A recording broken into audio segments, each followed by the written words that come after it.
My name is Sasha Vakulina. I'm Euronews EU correspondent. It's my great honor to be moderating this session at WEF today and to be with you. I'm going to be starting slowly, and I'm going to just go into the beginning of this session, if I may, to open it and, to get into it. Azerbaijan and Armenia worked out a historic peace deal after decades of tragedies, changing the course and the future for the two countries, but also for the whole region, just as we now witness the fast-changing global order. Given how much effort it has taken to close the painful chapter, I would like to ask President Aliyev and President Hacettepe, how do you look in the future now? What does the future hold now? Both of you being here together at this session is already a great message in itself. Yes, you're absolutely right. It was a historical achievement last August when two countries initialed peace agreement, thus putting end to 3 decades plus of war and bloodshed.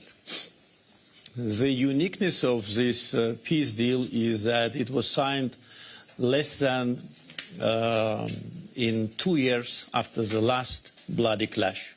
So it demonstrates that if you have a strong political will from both sides and commitment to peace, then you can reconcile in a relatively short period of time.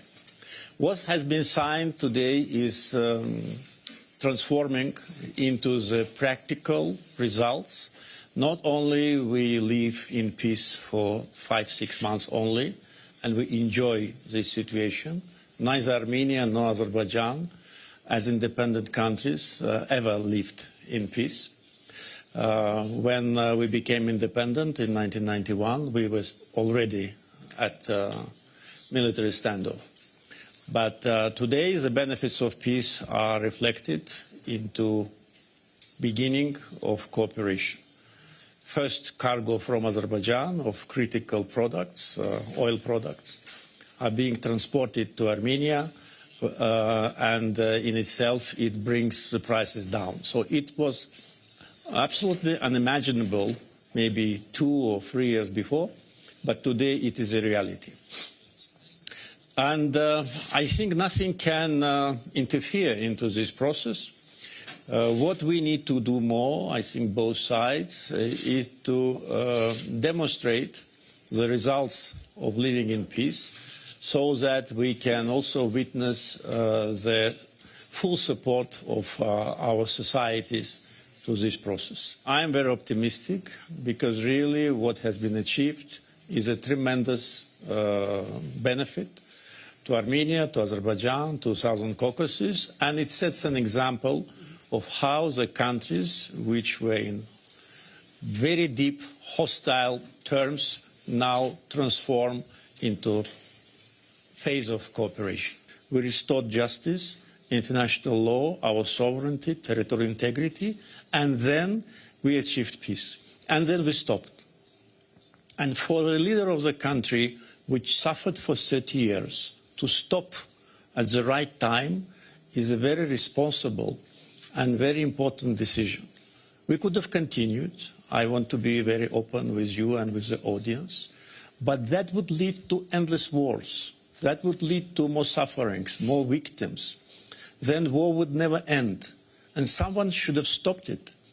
And we decided to stop it. And yes, it was a joint decision by Armenian and Azerbaijani leadership to close that chapter and to see the opportunities for peace. President Hacettepe, and the same question to you, please. How do you see it? How do you look in the future now with this whole new era opening? What does the future hold for Armenia? 2 years ago, 1 year ago, it was unbelievable that we could achieve such a situation. Whereas now, we and the Republic of Armenia is able to receive cargo from Azerbaijan via the territory of Georgia. I'm sure we'll be able one day to receive this cargo directly through our own territories. Baku, Azerbaijan, Armenia, Nakhichevan, Armenia, directly we can have transportation, I am sure, and we'll be able to overcome the problems that were created in the 90s. But what is very important is that we are both looking forward. If we try to look backwards, if we try to look for reasons what happened and why it happened, that will deprive us of the opportunity that we have received. The willingness and readiness from the government of Azerbaijan, Mr. Aliyev, we appreciate it, we can see it. It was today or yesterday that Mr. Aliyev mentioned that we need to learn to live in peace. I can reassure you, it's not a usual situation for us. Before signing these documents, we would wake up and try to find out what's happening on the border. Shootings, death, wounded, stress for us. Now, please be reassured, we are forgetting this. Now we are more living in times where we need to implement projects, and we will succeed. We will succeed because our agreements are very concrete. The principles are very concrete. We do respect each other's territorial integrity, sovereignty, and the jurisdiction. We'll be guided by those principles. We'll open borders. And I'm sure that after some years, not only at the highest political level we'll have such meetings, but also it will become business as usual when our citizens from Armenia and Azerbaijan will cross the border, will do business with each other, will make use of the benefits of each other.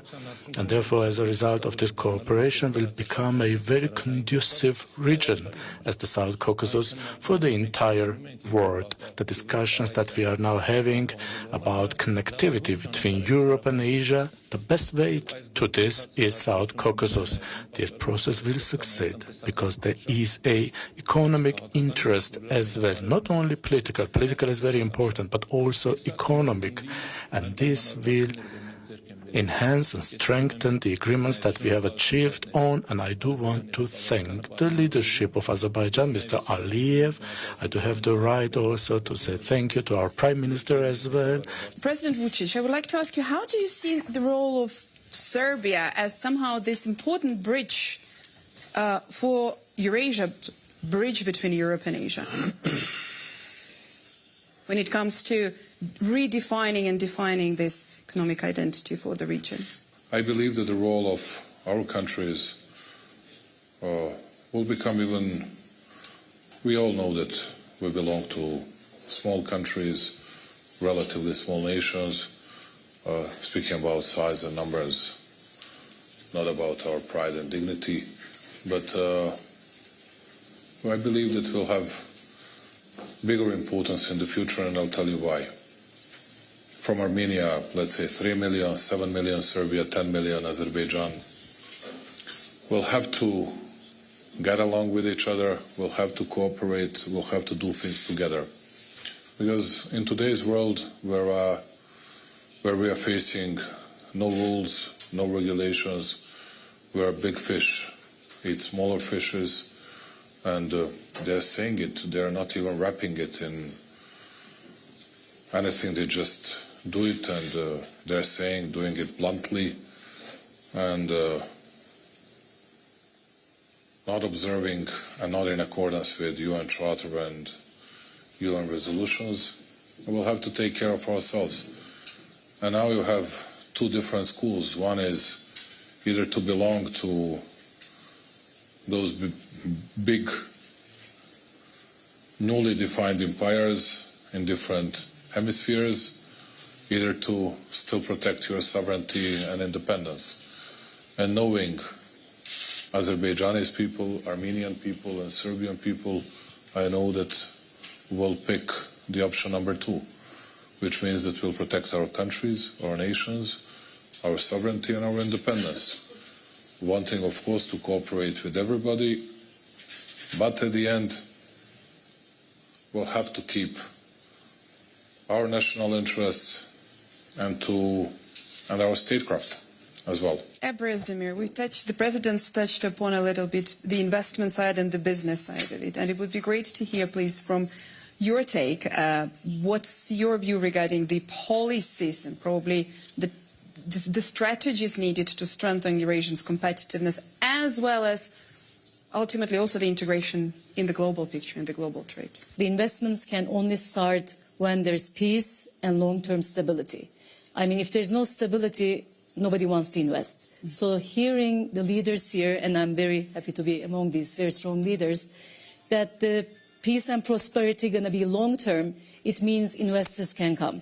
And I've seen the TRIP agreement. It's very well defined. And it's the first start of, I think, the major investments can start from that agreement. Because currently there is Kars-Tbilisi project already, Baku project. And I think with the middle corridor, then we can add more to this. So what I'm saying is the infrastructure is not only the roads, it's not only the railroads, it's the digital infrastructure, it's the energy infrastructure as well. And also it brings out many more infrastructures. I mean, the dry ports, the logistical hubs, and the people. I mean, people start to come and live around it.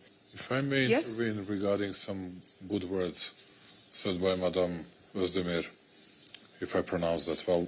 Perfect. We are speaking about peace, stability, tranquility. There has never been less peace, stability and tranquility in the world.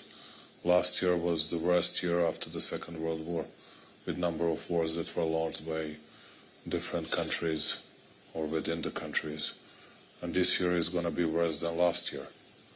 And next year is going to be worse than this year. And everybody is speaking about peace, accusing someone else for not observing something, not paying respect to someone, but at the end, everybody is taking care of its own national interests. Nobody cares about multilateralism, and this is the biggest mistake that all of us made in the past, and now no one can correct it. There are people that might say, even in our countries, in Yerevan, Baku, Belgrade, they might say, okay, it's somewhere away from us, but there is a spillover effect, and we are all going to face the consequences. And that's why I was speaking about creating better bonds between us in order to make these shocks relatively smaller to our economies and to our politics as well. And I'm not optimistic at all. We have just entered the world of volatility and uncertainty, and not sure that we'll be able to overcome it in the years to come. President Khachaturian, what's your take on this when it comes to this new approach? I'm one of the politicians who has always spoken about peace. In my political activities, I've always tried to be useful for peace, because I understand one thing clearly. If you have neighbors, only live in peace with your neighbors, including in your daily life. There's no other way. Other way means arguing, fighting, disputes, loss of time. I am therefore optimistic that we will indeed succeed. We will indeed also have joint economic and cultural projects. We will indeed have, and we already have the precedents when the members of the civil society of our two countries meet. Business circles next will meet. In Yerevan, people can already buy Azerbaijani fuel for their cars. Years ago, if you would speak about this, there would have been hostile reaction to this. But this is the new reality we live in. And therefore, as for the problems of the world, there is a lot of volatility in the world. After COVID, a lot of things have changed. And the political map of the world is changing a lot. And the management methods are changing a lot. And therefore, especially in this situation, the small countries face challenges. But I do not want to underestimate them. Being small may also be an advantage. It allows us to act and take decisions independently ourselves and implement them independently ourselves. You may be surprised and asked, what about the big countries? Big countries have big problems. We have our countries, our interests, our action to be taken for our interests. The global geopolitical sort of picture, and the landscape looks completely different. There is not strengthening, there's rather cracking and shaking. And I would like to get that as a closing remarks for all of you speakers, please. How do you see, with this challenging and shaking and rather fragile global landscape, how do you see then the place of Eurasia in that picture? President Aliyev. After peace de facto is established, we started also economic cooperation, export operations. Azerbaijan lifted all the restrictions on transportation of cargoes to Armenia from Kazakhstan, from Russia, and now we got a request from Armenian side to provide transit from Armenia to Russia. So we de facto unilaterally opened the corridors. Yes, the transportation goes through Georgia, but one day it will go through Armenia. One day Armenia will go directly through Azerbaijan, and that day is not too far away.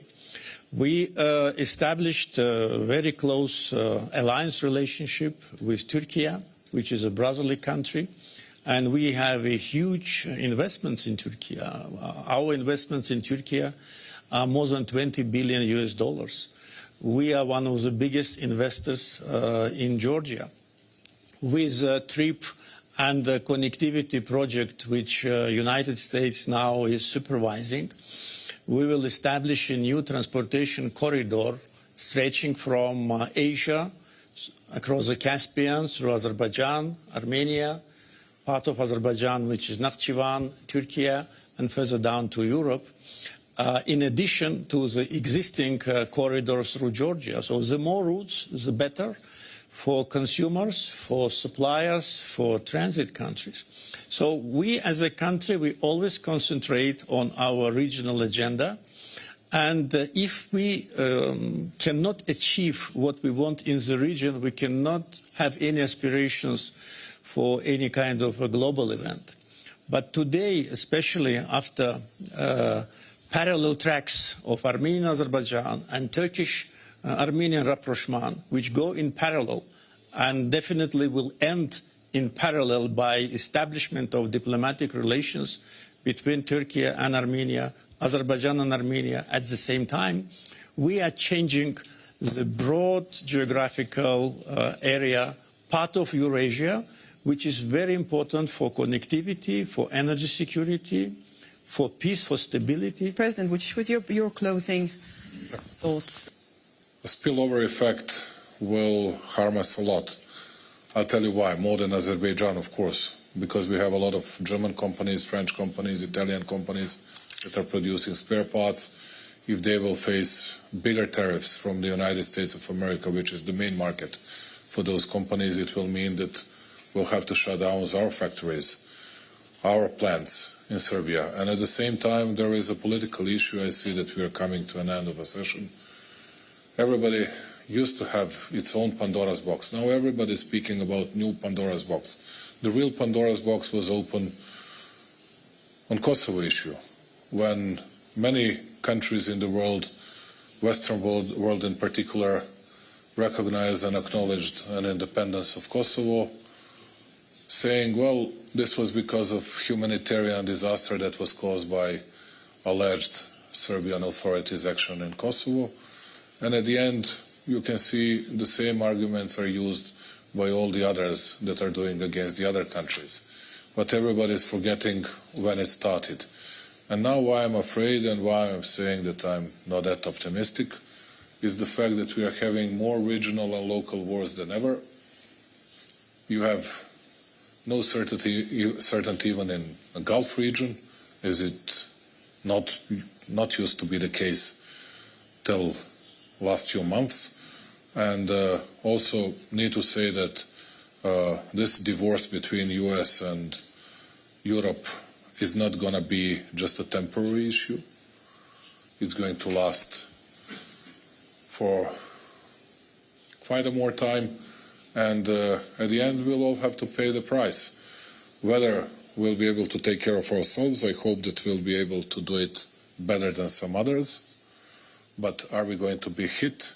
No doubt that we're going to be hit. But with the support and with the help with the assistance of such a good friends like Armenia and Azerbaijan, and hopefully Turkey as well, will be able to overcome all these difficulties. Thank you very much for participating. Thank you for being here. And thank you for watching this live.